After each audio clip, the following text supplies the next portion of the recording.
Jika tongkat benda mati itu bercahaya ketika bertemu Nabi, maka bagaimana mungkin tidak akan bercahaya hati seseorang yang di dalamnya selalu mengingat Sayyidina Muhammad. Karena pada malam hari ini kita berkumpul memperingati maulid Nabi di rumah anak cucu Nabi. Mudah-mudahan pada malam hari ini dengan kita menceritakan sedikit tentang Nabi, kalau dikatakan inda dzikril auliya tanzilur rahmah, kalau wali diceritakan lalu turun rahmat, lalu bagaimana kalau yang kita ceritakan itu adalah ainur rahmah?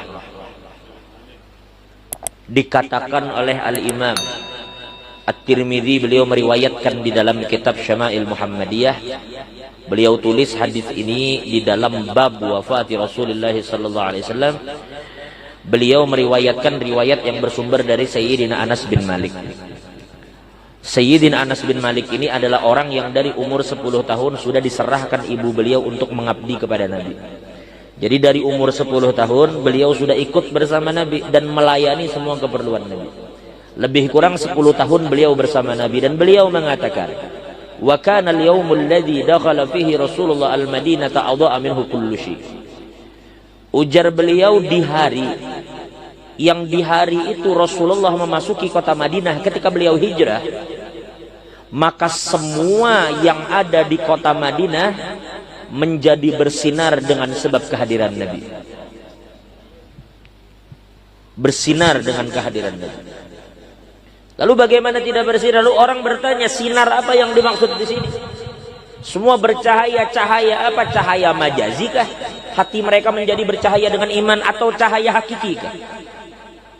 Al-Imam Ibnu Hajar Al-Haytami ketika mensyarahkan hadis ini, ujar beliau yang dimaksud dengan cahaya di sini adalah cahaya hakiki bagi orang-orang yang melihat yang diinginkan oleh Allah.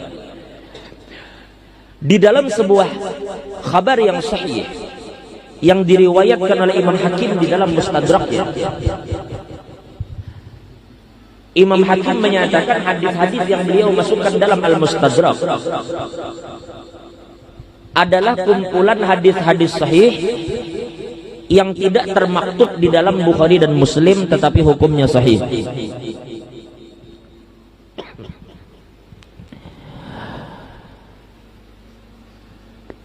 Hadis ini, riwayat ini sahih berdasarkan syarat dari Imam Muslim. Ehonya dipendekkan aja. Jadi ya, diceritakan bahwa dulu ada dua orang sahabat Nabi bernama Sayyidina Usaid bin Hudhair dan Sayyidina Abbad bin Bishr. Dua orang sahabat ini suatu malam mereka rindu dengan Nabi. Coba pian bayangkan. Jadi wajar sekali bila orang grogot, orang kuarok mengadakan maulid karena kerinduan kepada Nabi, wajar. Ini orang setiap saat bisa bertemu Nabi, tapi suatu malam rindu juga dengan Nabi. Lalu mereka berjanji, antara Usaid bin Hudhair dan Sayyidina Abbad, beliau berjanji, ayo kita datangi Nabi. Akhirnya mereka berjalan menemui Nabi, dan sampai ke rumah Nabi mereka berkumpul, bercerita dan mendapat nasihat Nabi. Nah, ternyata diceritakan oleh Imam Hakim di dalam riwayat yang sahih itu, begitu mereka pulang dari rumah Nabi, mereka setiap malam itu berjalan bawa tongkat, karena memang Madinah itu sebagaimana digambarkan oleh Abdullah bin Ummi Maktum, bahwa kana fil Madinati katsiratul hawa was-siba. Dulu di Madinah itu banyak sekali binatang-binatang buas. Jadi orang bila malam berjalan membawa tongkat, pertama untuk menuntun mereka berjalan, yang kedua berjaga-jaga kalau ada binatang buas.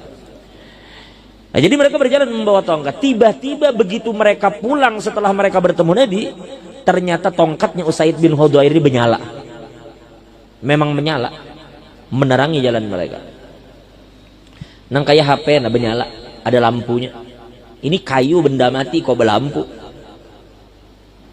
Begitu mereka berjalan, ini tongkat menyala menerangi jalan mereka. Begitu mereka sampai mafrok, mereka sampai simpangan, mereka berpisah, Abbad ke kiri, Usaid ke kanan. Tiba-tiba begitu mereka berpisah, tongkatnya Abbad ikut menyala. Tongkat Sayyidina Abbad ikut menyala. Jadi mereka berjalan masing-masing diterangi oleh tongkat yang mereka bawa. Yang mana tongkat ini mereka bawa bertemu dengan Nabi. Maka ulama ketika mengomentari hadis ini mereka katakan, jika tongkat benda mati itu bercahaya ketika bertemu Nabi, maka bagaimana mungkin tidak akan bercahaya hati seseorang yang di dalamnya selalu mengingat Sayyidina Muhammad.